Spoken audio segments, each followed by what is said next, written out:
Welcome to Face the Facts. I'm Nick Face. We're back once again here for a little updated version. We haven't seen you in a little bit of time, but it's nice to be back.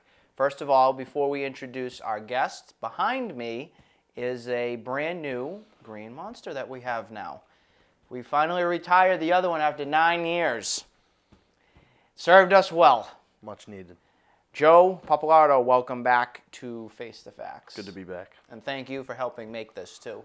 It definitely was needed, and I appreciate it. If you look from the bottom, it has when the Red Sox were last in the World Series and won. So it has the 2013 standings, which were here. Of course, we have the Red Sox and Yankees as our opponent. And then we have the Face the Facts. And then for those that are curious about this up here, this is our logo for Sports Zone 101. And we are actually looking for other people that might be interested in filling the other side of what the wall will be. So maybe it's a sponsor, maybe it's something of a request from one of our kids at Sports Zone. But that space is for anybody's taking, I shall say. What we do want to go over first with our audience is definitely the Boston Red Sox. Oh, yeah. Well, I mean, it's become an event in a way to be watching, especially after this week on what the Red Sox have been doing. Just a little bit of a rundown on at least this week. Monday night, 14 runs scored. Tuesday night, 13. Wednesday night, 13 again. Last night, 11 runs. What is going on with this team? Red hot. Red hot. 51 runs in 4 games. Tied up at the top of the AL East right now. I think you couldn't have actually pictured a better spot to be in right now for the start of the season. Everybody's confident. The looks on these guys' faces, they're playing with confidence. They're feeling good about themselves, and it's reflecting in their play. I think there was a lot of doubt from a lot of fans before the season started because we all know that sometimes the Red Sox don't luck out in free agency. You got the steal of the century, or if you open up your wallet, you can get it that way too. That was David Price. He was your bona fide ace that was coming in to be that stopper. Well, folks, it really hasn't been that great with David Price as your ace pitcher. It's actually been almost a disaster in a way of a start for him. The other moves that we had from the offseason, we had Craig Kimbrell come in for a closing. That was a little shaky to start as well. When the season began, I think a lot of people were pessimistic, not optimistic, about how they would do this year. We had 2 last-place finishes in a row, and people were kind of on the edge of their seat a little bit, saying, I'll believe it when I see it. We'll see how this team does. I'm not having any expectation before you get to see a month of play or maybe a little bit more. They have certainly surpassed expectations in many different categories, specifically offensive, maybe even defensive, you could say, too. They are definitely on the up and up, in my opinion. What do you think? Yeah, I mean, it's obvious that, a lot of people came into it because of the whole 2 last-place finishes, a little pessimistic about everything, and, they had every right to be. I don't deny that. Wright did get off to a shaky start. They caught something in his delivery late last week. He came out last night, pitched awesome. And I think the big deal with him was that everybody was worried that, for his first couple of starts, he was shaky at home and not on the road. And people were worried because you're not effective in the stadium that you're going to be in at the most. And that's a big concern. Yes. Specifically, lefties do not historically do very well at Fenway Park. Yep. There was an exception with John Lester because he was able to overcome that set of odds. You have to adjust when you're at Fenway. I think a lot of opposing pitchers get nervous because of this thing behind them. Yeah. It's very close. The dimensions at Fenway do not play like many other stadiums at all in baseball. You also have to deal with right field, which we've seen a lot of balls down the right field line being hit as home runs as well this year too. So that's something that I think goes into effect when you're that lefty, specifically when you're pitching at Fenway. It's always been the hitter's park, as we know. Pitchers have to do as good as they can when they're on the mound when they're there. Price hasn't been the only story, though, of the Red Sox being of a disappointment. I don't think outside of Price there really are many other things that are disappointing on this team. No, not really. I mean, and before we go over Sandoval, I would say that that's a blessing that he's not with this team right now. yeah, definitely much more of a blessing than, a tragedy. I think one of the biggest things to hit on is, we kind of got off to a slow start pitching-wise. Vasquez comes in, Scott Wright's on fire, Porcello's on fire. All these guys that, need to do their part are doing their part, and I think, Vasquez brings a lot more to the table than he's given credit for. Well, remember we started the season with Blake Swihart. Swihart was there because I think Vasquez needed some time to kind of make sure everything looked okay. Yep. The worst thing you can do, specifically when you're a catcher, is rush back from Tommy John. We saw it with Matt Wieters with the Orioles. It took forever. Seems to me right now that Vasquez has fully recovered. Oh, yeah. Yeah, he definitely looks a lot better, especially comparatively to Swihart. He looks way better than Swihart. I guess, the only thing that is tough for me right now from the catching position is, they struggle a little bit with that knuckleball right now. A couple of pass balls, not catching them all the time, which I understand it's a hard pitch to catch. I just would like to see some improvement there, and then I think that, that position has come full circle from the beginning already. I like how we're breaking it down. We're going to kind of go position by position if you want. Definitely, we saw Swihart, which I think he has a little bit better upside hitting the ball. Yep. They sent him down to Pawtucket. They're trying to have him learn a little bit more on how to call a game. I think what we saw at the beginning of the year is Swihart is still new to this position. Oh, yeah. He has only caught since high school. Vasquez has caught all of his life. In my opinion, I think that's a big difference. Pitchers want to be able to have comfort with a catcher who knows and is confident with what they're going to call. I think every single pitcher on the staff right now is confident with either Vasquez or Hannigan catching behind the plate. What's great about Vasquez's game, though, if you're able to see it from home, you can see how Vasquez is able to really frame pitches really well. And that's something that I think pitchers absolutely love. Yeah, I forget, I can't remember a specific number off the top of my head, but they did Christian Vasquez compared to a couple of the, really good catchers in the MLB of strikes called when pitchers are thrown outside of the zone. And his percentage is actually far higher than a lot of those guys because he's just that good at it, which people take for granted because it's, if you don't really follow the game, that's a huge aspect of, getting those other pitches to be called strikes is, that's huge. Well, I think the first start that he had when Vasquez got recalled was with Porcello. Yep. And we all know the story of him last year. He was just terrible. He was, abysmal. Horrible, had no business even being in the rotation. With Vasquez behind there, he has become a totally different pitcher. Totally different. Because Porcello's only really bad starts, there were two, but maybe with 4 or 5 runs given up, was when Swihart was catching. Yep. Ever since Vasquez has been there, it's been 3 runs or less, and it's been a quality start. That's something that really stands out if you look at how the Red Sox are doing right now. That impact of Vasquez, both catching and being able to gun down runners when they're trying to steal too. His arm is still amazing. Oh, yeah. Those are from his knees practically. We can't not talk about the catching position and say something about Hannigan, though, okay? Ryan Hannigan is the best backup catcher in baseball. I don't know many backup catchers, so, if you make Here's that why. statement, The reason why I'm making the point on Hannigan being the best for backup is because last season, and I'm going back to last year when it wasn't as great, Yep. he was the only catcher that the Red Sox had a winning record with when he was behind the home plate. That right there shows me that pitchers also are comfortable with him behind the plate.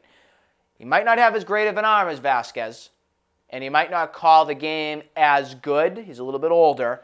But one of the things that I really like when Hannigan is in the lineup is he's a grinder. If he will make sure that pitcher is throwing 9 to 10 pitches per at bat when he's there. He'll make the pitcher work. He's got a great eye of the strike zone. And that's something that I really like on the Hannigan side. Let's move to first base, because I think this right here may be top 3 on one of the biggest surprises of the season right now. Well, I think going back to what we had started with earlier, the whole pessimistic thing, I think this single situation was another one of those, it was right up there with the Sandoval thing of, is he too lazy?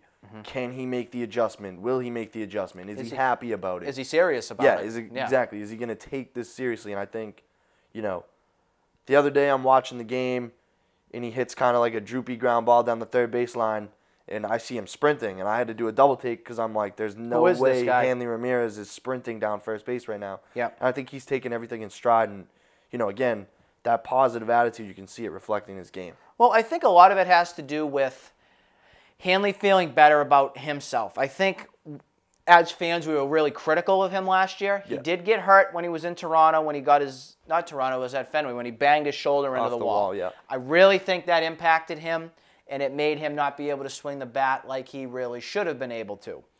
We all know about the disaster in left field, too. That was just a train wreck. Yep. Moving him to first base seemed like that was also going to be a train wreck. It seemed at the beginning when spring training was going on, it was going to be that way. He showed up without a glove. He showed up goofing around, not taking it serious. What changed? I don't really know if anything changed. I just think that, if you look at a lot of the old Red Sox teams in the recent past that have won, they always have that little bit of flavor or character to them. And I think, as much as, there's one part of you, there's one point of joking around and having a good time, and there's another of, being over the top of it and ridiculous. I think in his case, he was just trying to bring a light mood. And I think, now that we've buckled down and we're into the season, I think it's more of a serious thing to him. It's always a job for these guys anyways. It's their job. Yeah. So I think he's just kind of settled in, he keeps it light, but... Here's the thing. Will this continue? Will Hanley continue to play all season like we're seeing right now?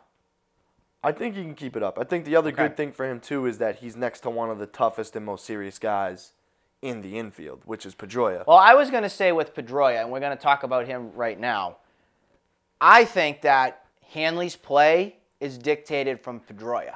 I think Pedroia lit a fire under him in spring training and said, don't goof around. We're here to be serious. We're going to have fun, but you are going to work hard at first base and make this a good season. Something like that. Obviously, I'm sure Pedroia was a little bit more colorful with his language when he said what he had to say. Yeah. But the point being, Dustin Pedroia is the heartbeat of a lot of different things in this team right now. Pedroia is surprising me. He's my number 2 biggest surprise in this team right now. Pedroia already has 6 home runs on the season. Yeah. He looks like an absolute stud He's been right pretty now. lights out. And I have been down on him for over 2 years now. He hasn't had a really impactful season since 2013. We're seeing Dustin Pedroia MVP style play right now. Yeah, and I mean, I think it's crazy. The whole aspect of him being pretty mad at Hanley is, when you're an infielder, that's tough for you too, not just for the first baseman. You're throwing to a new target, and the more reps for chemistry you get in, the better you'll be in the season. So I think for him too, it's more of like a, hey, I got to know who I'm throwing to and where you're going to be and all that different stuff. So I think for Pedroia, not just to get Hanley motivated, but also for himself and the other infielders to kind of like, be like, hey, we need you. He's the leader. Yep. He's the leader. He's going to set the tone, and everybody else is going to make sure they follow along. Don't forget our big guy, too. That's our big leader. We're going to get to him when he has his time in a second because he's got a lot to be talked about. We're going to save the DH for last. All right. We're going to go as long as we can without any mention of that person. I can't wait too much longer. I hear you.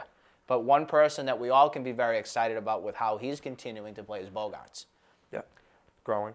Started out a little slow, and I think that has to do with the weather and all because he's from Aruba and all, and he's used to the warm climate and all. Xander Bogaerts, I mean, the sky's the limit with him. It really is. Defensively, he's doing phenomenal. Hitting-wise, we're seeing some more raw power out of him too now. Taking over that 3 spot and really being able to have, a presence of being one of the top number 3 hitters in the game is huge. Yeah. Can his game get better than it is right now? Yeah, sometimes I don't know with him. I think that his ceiling is lower than people give him. Okay. I think that there's room for him to grow, but I think kind of what you see with him is what you're going to get with maybe a little bit more room for an improvement. I think overall, too, him with the rest of the young guys, it looks like a lot more growth, too, because all these other young guys we have on the roster are growing with him. But I think for him, I kind of like where he's at. I'd just like to see a little more power out of him. They say that he is in the makings of a Derek Jeter type. Okay.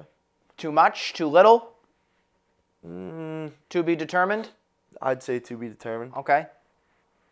It's a big name to be able to fill into that name of Xander Bogaerts. Yes. And we'll see. I mean, he's doing great the past couple seasons he's been here. We want to see it continue because I do think that he has a really good future ahead. The biggest shock, one of the biggest shocks, well, we kind of saw a little bit of it last year when he was over at first base. Yeah. But now he's over at third base right now. It is the mayor of Ding Dong City. Oh, yeah. Travis Shaw. We were going to start the season with Sandoval at third base. I don't think many fans were happy about that. I never was a fan of that signing, first of all. I never wanted him on the team, and I thought the Red Sox severely overpaid to get somebody that they thought was going to be a marketing piece to their ball club. I think Sandoval was only brought in because he has a market for pandas or something. Yeah, I really do. Not much value at all. I think that move, almost more than defining Shaw's moment for him to step up, I think that was kind of John Farrell's moment. Like, it was, hey, what direction are you going to take this team this year? Are you going to start Sandoval and kind of go with the whole, oh, we're paying him to play that much, so we'll play him? Or are you going to say, hey, you know, this might be my last hurrah as well. I'm going to play the guys that are going to make us win. And I think that was a big decision for him to make. We'll get to the manager's piece in just a minute, but I do have to say that that was a very bold move that he made, and the bold move has absolutely paid off. 100%. Travis Shaw has been a consistently outstanding hitter all season long. He's hitting .320, and he is adding some great pop to that lineup, hitting righties and lefties pretty well. Yeah. Pretty well. This is something that I want to see continue because I'm a big fan of Travis Shaw, and I like everything about him. I want to see how this goes over the long haul still.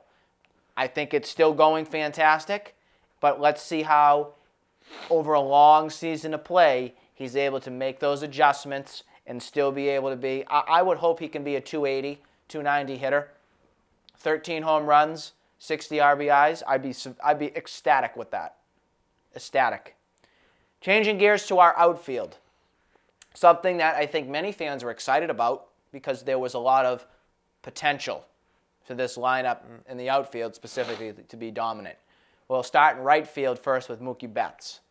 He had a great year last year. Great year. Couldn't ask anything more of Mookie. But he was your center fielder.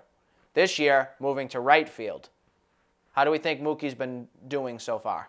Defensive-wise, I think fine. Yep. I don't think there's anything to complain about defensively. I think as we talk about those low expectations coming into the season, he had one of the few upsides where, yes, he you did. know, dark horse MVP talks, you know, best player in the team talks. I mean, there's just a lot going on about him, a lot of buzz.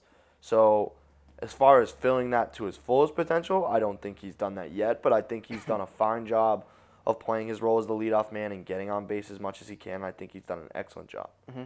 I think he's an up-and-coming Andrew McCutchen. Yep. I really do. I think his it. upside, I think if you look at Bogaerts, Betts, and Bradley, who we'll get to in a minute, I think Betts has the number 2 most upside right now on being able to steal bases, win a Gold Glove, win an MVP, win a Silver Slugger. I think Betts has, you know, he's your table setter. He's your leadoff guy. He's the guy that you expect to get on base, steal a base, get knocked in by Pedroia, Bogaerts, Ortiz, something like that. What I want to see from Betts is he's been a little shaky past couple weeks. He's probably the loneliest Red Sox of them all who hasn't been lighting it on fire as of yet. Stay patient. Farrell's staying patient with him. Keep him in the leadoff spot. Let him work out his adjustments because I guarantee he'll finish the year 290, 300 hitter. Could be 25 home runs, 70 RBIs, 35 stolen bases, something like that, and be in the MVP category for a talk. The biggest surprise on this team this season is Jackie Bradley Jr. Where do we begin with talking about what he's been able to do this year? I mean, he's been... I'm speechless. I'm completely speechless with what's going on with him right now. Yeah, I mean, I didn't watch a ton of those guys last year. I'll admit it. But definitely think that, last year my impression of him was that he's just not there yet. Mm-hmm. And now I'm sitting here thinking, well, he's here. And that was quick. And I think, especially you look at the 51 runs. You think it was quick? Well, I mean, clearly he's grown into it. But I think from what I've watched last year to now, like, he's taken a huge jump where I'm just kind of taken back by, like, okay, you're kind of hitting a bunch of home runs right now. Mm-hmm.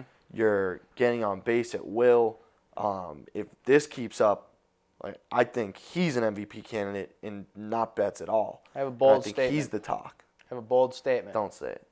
Jackie Bradley is the MVP of baseball in the American League right now. Well, right now.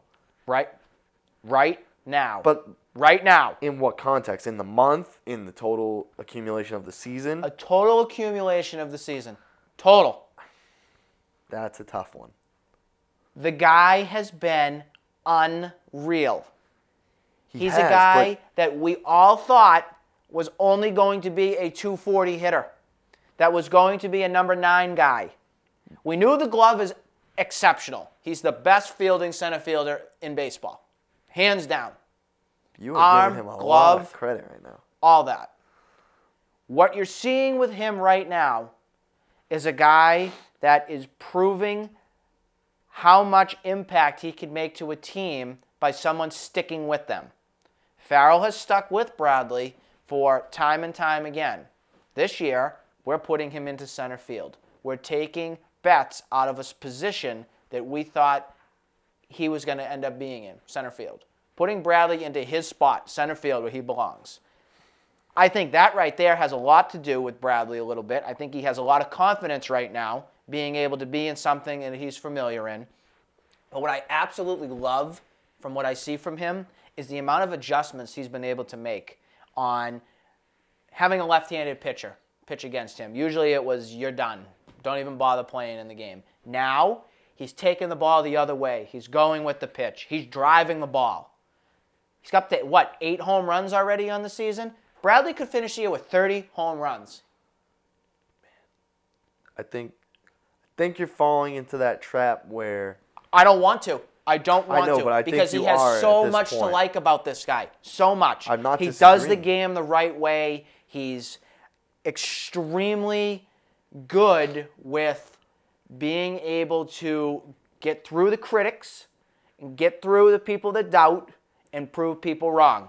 And I hope this continues. I hope too, but we can't fall into that trap where I'm happy with what he's doing and I'm impressed with what he's doing. But I'm not going to sit here and declare him, top of the AL MVP race, best center fielder in baseball right now. I think it's almost kind of falling into that trap with the whole Tom Brady, Jimmy Garoppolo thing where the Kansas City Chiefs game, everybody's like, oh, well, maybe Brady's done. Maybe it's Garoppolo's time. And it's like, we're judging it off such a short span. And I know I'm comparing 2 quarters of football to 30, 40 games of baseball, but baseball's a long season, so it's like that's as short of a time frame as we can get right now. I think we just can't fall into that trap. I like what he's doing. I hope he continues, but I'm not going to put a stamp on it and make it official until I've seen it. Now, here's something else I can also prove that point wrong for you, too, because I like to prove people wrong. It's just it's how I go about things. Now, Jackie Bradley, this is not the first time he has done this. Last year, in the month of August, he lit the month of August on fire as well. What happened was September, he completely tailspinned and did not have such a good month there. The one thing that I want to see Bradley be able to do is if he does struggle, maybe it's a 3-4 game stretch, something like that, you have to work it out quickly to be able to show fans, show your teammates that you can do this over the long stretch. You're exactly right. We've seen the short size sample. The month of May has been unbelievable for him. How will the month of June be? We'll have to see. Now, left field, it's kind of a crapshoot a little bit. We had Rusney Castillo projected to be your left fielder for the Sox. Well, again, same example of Sandoval. We're not going to play the high-priced bozos out there that don't have any business having big deal contracts. So what we're going to do is put our spark plug, which is Brock Holt. Brock Holt might not be your prototypical left fielder. Let's be honest here. He's more of an infielder, second base, third base, shortstop, plug him anywhere type of guy. He is your manager's dream because you can put him anywhere and he'll get the job done. Yep. What Holt's been able to do is be completely consistent with what we've seen. Get the big hits, move the runners along, make great plays, do his job. The one thing I don't want to see with Holt is I don't want to see him stretch too thin, meaning I don't want to see him be playing a ton, wear down, and then get hurt or not be as effective. He's a very, very, very good bench player. Might be the best. But when you insert him into the starting lineup, you begin to see some of his flaws. Am I correct? Yeah. Not that he has many flaws at all. Yeah, I mean, I think that's give and take with a guy like that. You know, he's he's never been used to playing full seasons and all that. So, sure, don't play him and stretch him out. I think when you said he does his job, I think that's the thing that best describes Holt for me. Is that, doesn't matter what you ask him to do, how you tell him to do it, he'll get it done. So I think that's a big deal for our lineup as well for the rest of the team, because he's an example of, I don't have a starting job. I don't make the most money on the team. I'm not the superstar. My jersey doesn't sell 1 trillion times in a season, but I do my part. Exactly. He's a team guy, and I think you need that if you're going to make deep runs into the postseason. What do you do with Castillo? Is he done? Personally, I think he's done. Okay.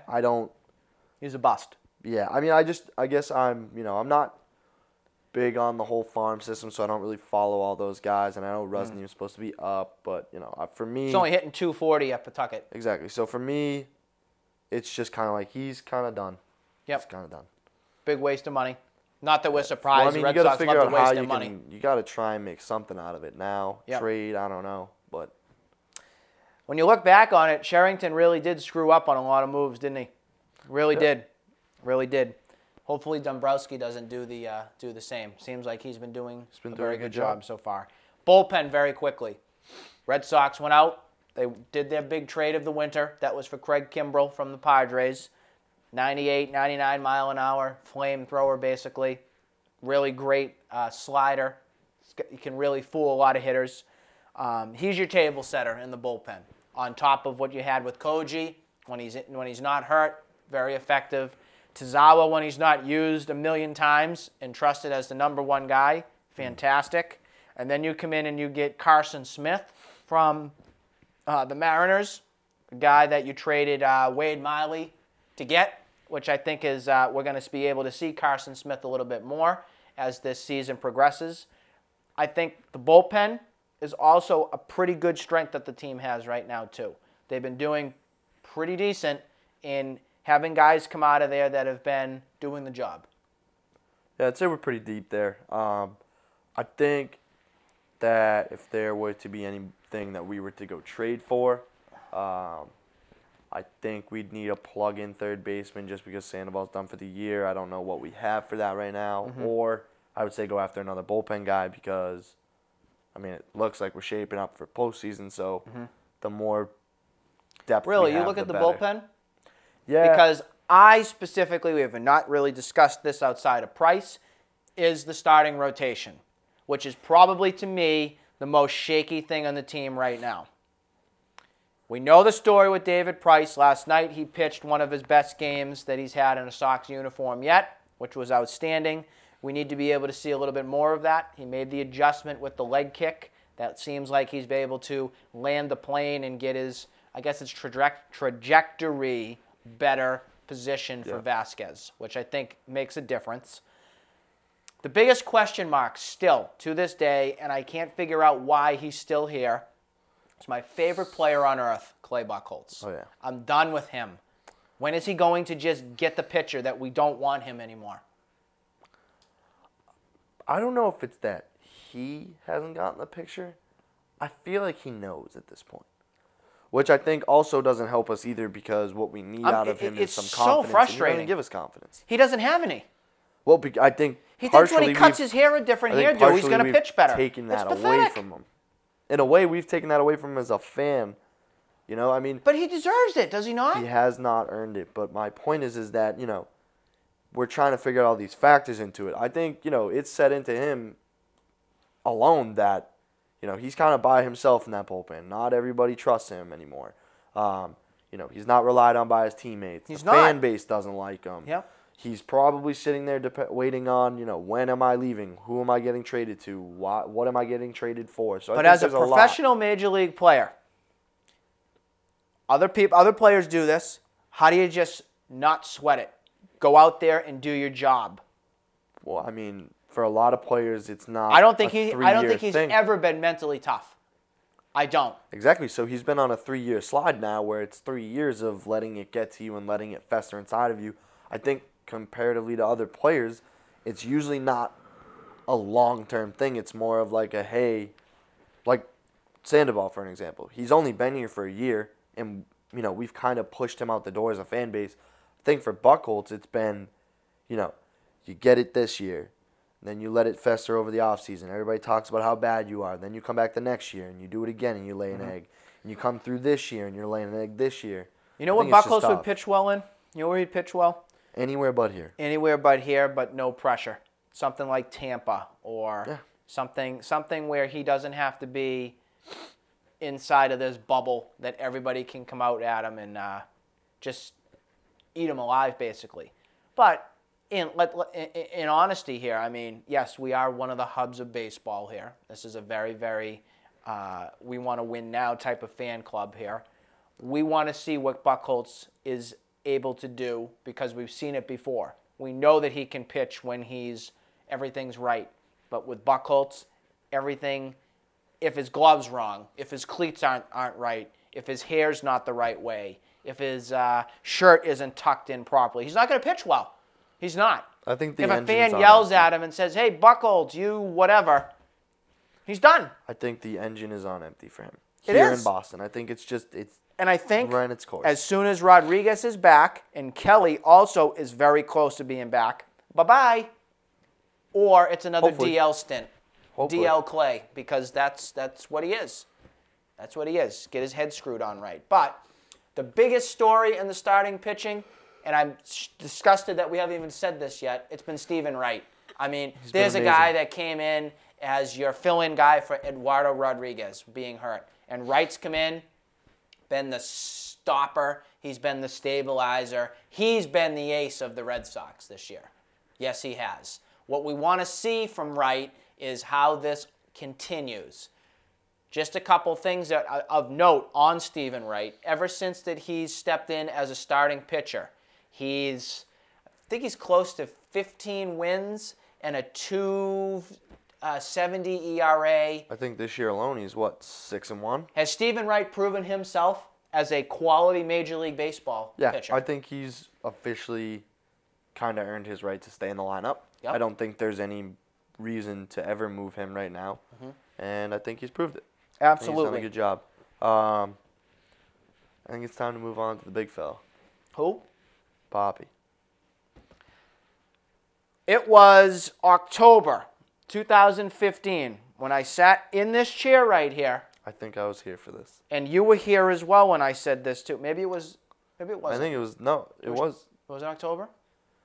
No, I don't know when it was. You weren't here. I don't know when it was, but I was here for it. Maybe it was December or January. We'll Probably say. right in there. And there was an announcement that came out that afternoon that said, go ahead. That he is going to retire at the end of this year. And what was the first words that I said? Not going to happen. How does this man retire right now? How does that happen? How don't you?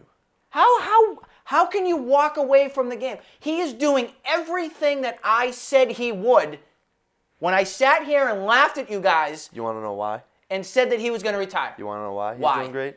Why is he doing great? He's back on the juice. How can you say he's on the juice when they're he's banning playing, all of these players right now in baseball? He's playing amazing right now. And for him, he's sitting there like, well, it's my last season anyways. What are you going to do about it? There's no way he's on the juice. I think he's back on the juice. Why isn't Major League Baseball coming at him? Because it's his last season. He's pretty much untouchable at this point. He's David Ortiz. He's the face of the franchise. You know, this is the last year he's going to be playing. I don't think he's coming back. There is no proven statistic that says he ever took steroids. None. It doesn't. I'm not. None. I'm not here to debate that. All I'm saying is I'm here to debate that right now because you're tarnishing his legacy just like Goodell's doing to Brady. I'm not tarnishing his legacy at all. You're accusing him of taking steroids. No. All I'm saying is that he's playing phenomenal. Yes, he's a phenomenal player with or without steroids. I think that on his last hurrah right now, I think that he's given himself a little added edge. And I'm not complaining about it at all. Ignore him. But I just don't see any reason for him not to retire. If this thing plays out the way we want it to play out and it keeps going in the direction it's going, there is no reason why he shouldn't retire. The only way he retires is if they win the World Series. I think that's just so, like, you can't go into the season going, hey, I'm going to ride it out, and if we win a World Series, I'm done. You just can't because... Then how do you justify these numbers right now that he's putting up? But you can't... He is projected for 45 home runs, 150 RBIs, and a 310 batting average. Hold on. So now all of a sudden... And you're going to walk away from that? So now all of a sudden, because Poppy decided this year, I'm going to retire and we're going to somehow come from 2 last-place finishes and be the best team in the AL East and win this World Series, so I'm going to retire this year. He just, like, closed his eyes and went like this on the calendar and was like, oh, 2016, this is when we're going to win it all. I think he put that down. If they did not have a good year, he would end it. That's what I'm thinking. You just can't, I don't know if I can respect that. I think David Ortiz's play, though, on this team has impacted every single person around. No doubt. They're all feeding off of him. They all are thinking this is going to be his last hurrah. So they're saying, why don't we all go out like a bang and make this season meaningful, which is special, awesome. But awesome. I don't think that Poppy has any intention of coming back. And I just think that that's kind of ridiculous that when the going got tough, you decided to call 2016 your last year, but if we win it all, or if we come close, you're going to come back now? Because money talks, and Ortiz loves the limelight. He loves it. The spotlight is always on David Ortiz. He'll get it no matter what he does. But it's going to be taken away after he gets that pride of hitting those home runs, knocking those runs in. You know how hard it is for certain guys to step away from the game? This is a guy that's going to be as hard as ever to step away from the game. He's ingrained in one of the best cities of sports as one of the best players in that city's history. That is something that you'll never get the limelight taken away from you. That guy is a legend forever in this city. You don't think Pedro Martinez still wishes he could pitch for the Red Sox right now? I think everybody has that, no matter what sport you're playing. Everybody's like, hey, but if you're still good enough to be able to do it, why not go and do it? Yeah, but okay. So say he has a great year this year, and then he comes back. What happens if he lays an egg? Then what's the legacy he leaves? Call it after the month. I'm done. Sorry. But then that's ridiculous.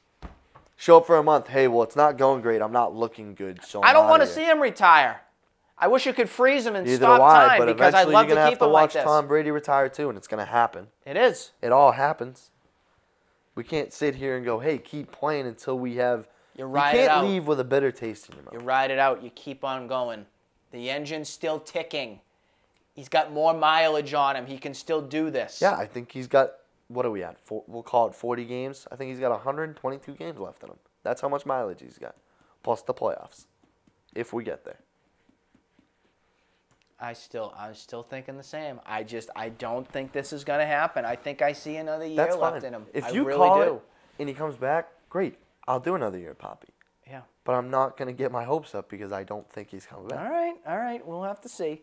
But one of the things I'm very interested about with this team is where will they finish? Is it too early to call? I am going to go with... I have to change my prediction now. 80, Call me a turncoat. 87 wins. Are they in the playoffs or no? Oh, they'll be in the playoffs. 87 wins and they'll be a wild card. You think they're a wild card team? I think they're going to be the AL East champs. Hasn't happened that often. Really hasn't. 07, 13, they did it. I started the season off, I said, I don't know what to expect. I thought they were going to be a third-place team. I thought they were going to miss the wild card and miss the playoff. Can't say that now. I know it's a month or two going right now with this team. You have to really like what you see.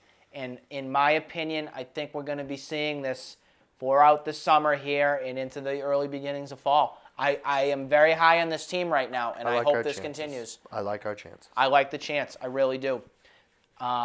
We'll talk about trade targets in our next show that we'll do for you later. But what we want to do is we definitely want to talk very quickly about where a couple of the other teams are heading. That includes the Patriots, that includes the Celtics, and that includes the Bruins.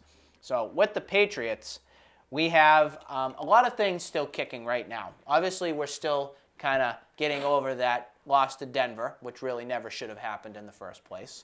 But one of the things that has continued on and on and on and on and on and on and on is the stupid Deflategate story. Where are we right now in this?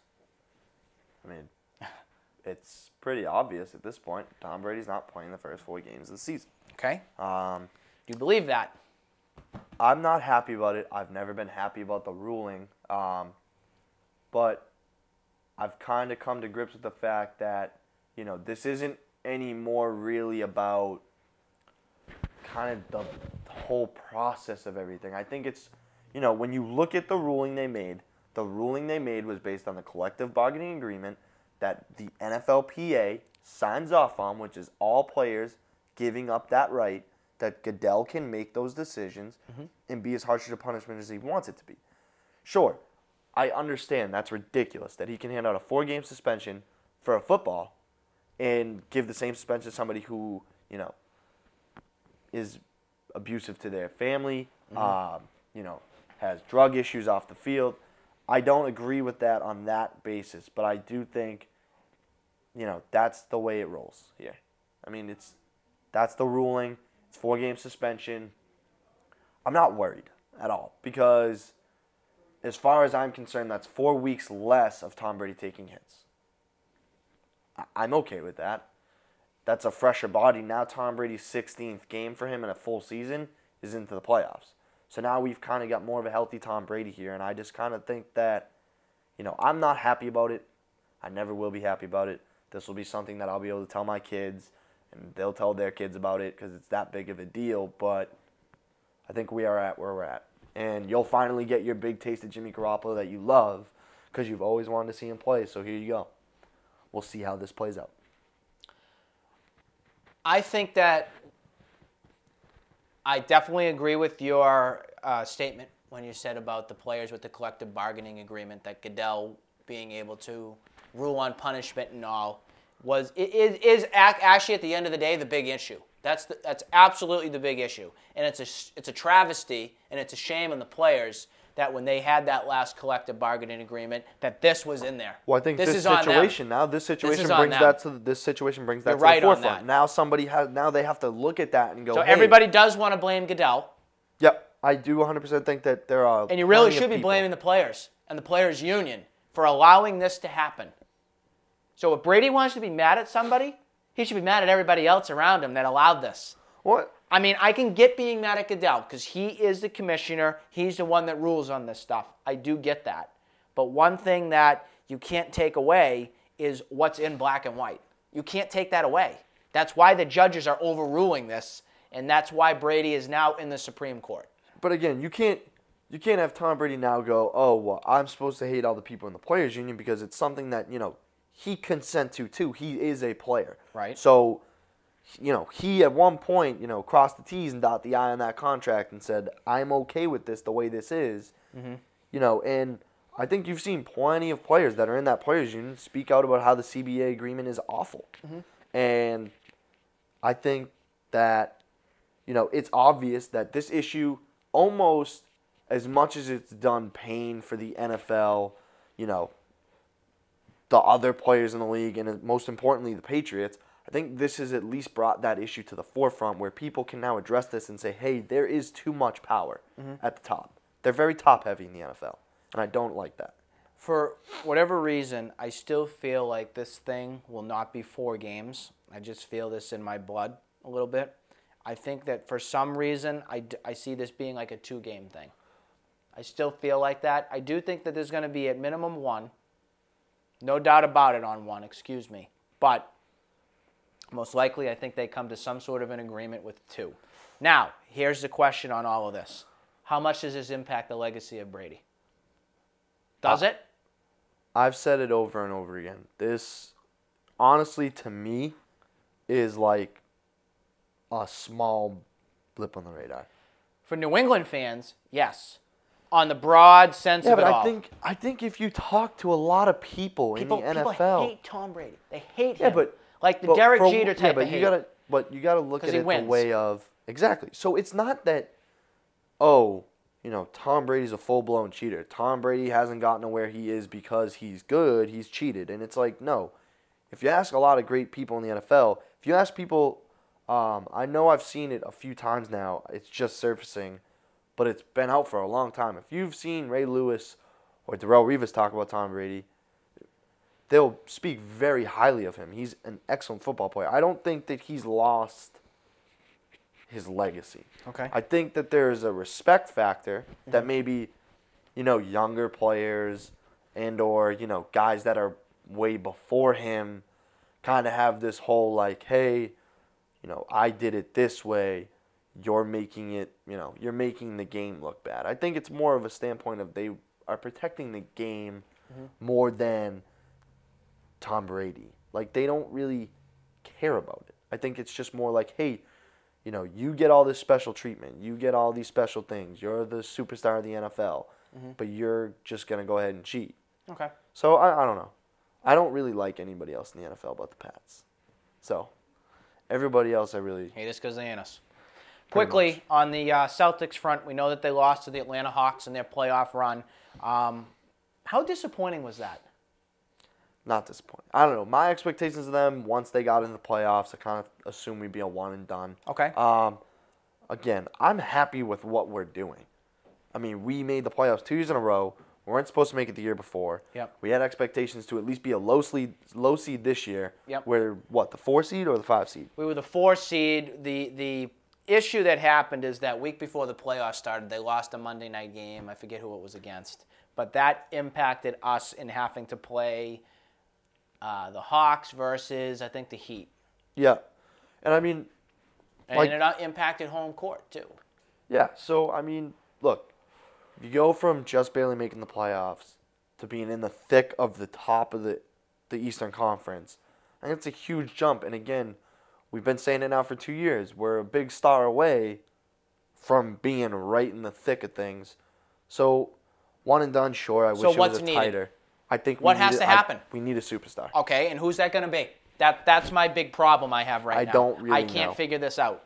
I don't know who it's going to be because for whatever reason, Boston has not been the home of where star players want to come. Okay. Yes, we got Garnett, but that was with a trade. Yep. Yes, we got Ray Allen. That was with a trade. Yep. That was to build off of Paul Pierce. We need another sort of miracle like that to happen. The only way I think that does happen is with this lottery that's on Tuesday night. The lottery is going to tell us where we're going to be able to pick. The Celtics right now have a 19% chance of getting first. They have an even better chance at second, third, fourth, fifth, all that jazz.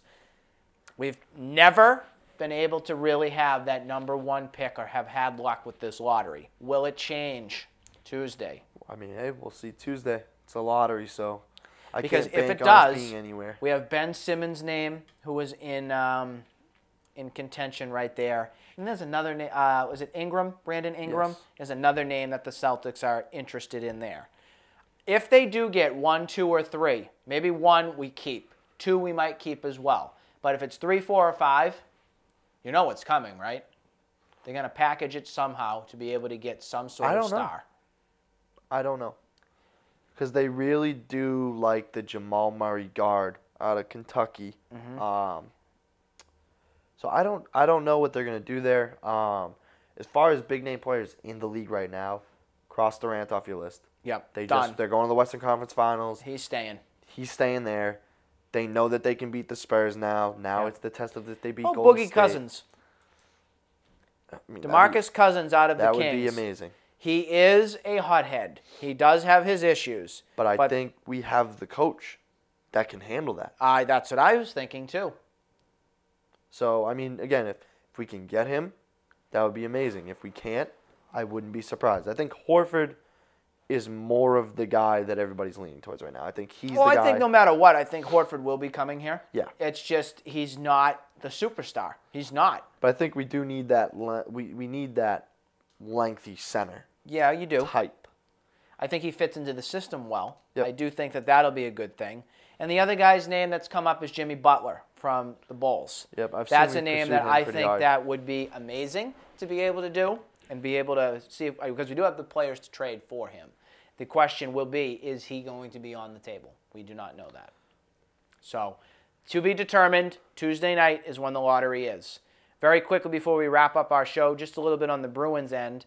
We know how disappointing their season was. I personally was beyond shocked that Claude's still here. Yeah. I was pretty shocked as well. I don't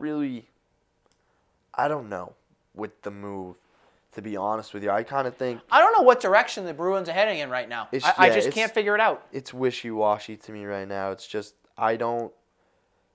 there's no direct intention. Like, they haven't done anything to take us in a certain direction. And here's you want to know what the reason why is? It's because they're too locked into all these players who are on their roster. They're all long-term. They all have big contracts.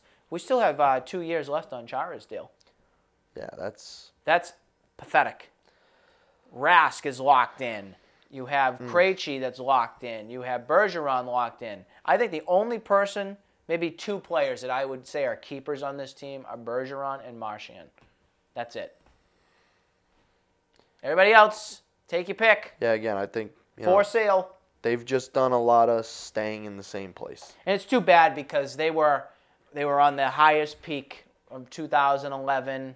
Even 2013 against the Blackhawks and all. That was a great run they had, and then they just completely went down.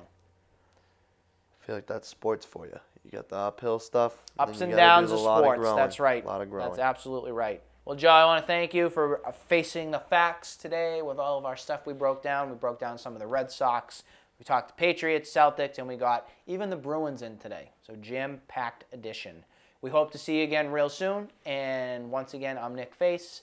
We'll see you soon on Face the Facts. Goodbye.